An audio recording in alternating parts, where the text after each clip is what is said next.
When I went to Israel, immediately after their attack by Hamas, 8 days later, whatever it was, and I told them we were going to help.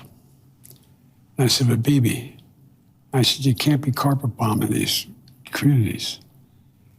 And he said to me, well, you did it. You carpet bombed, not his exact words, but you carpet bombed Berlin.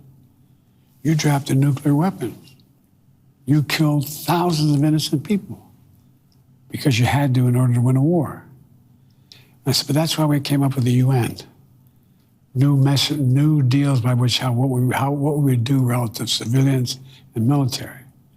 So he was comparing 21st century war tactics, battle tactics, with World War II. Well, what he was really doing is he was going after me for saying you can't indiscriminately bomb civilian areas, even if the bad guys are there.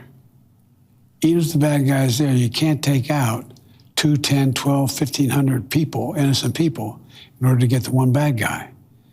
And he made a legitimate argument. His perspective said, look, these are the guys that kill my people.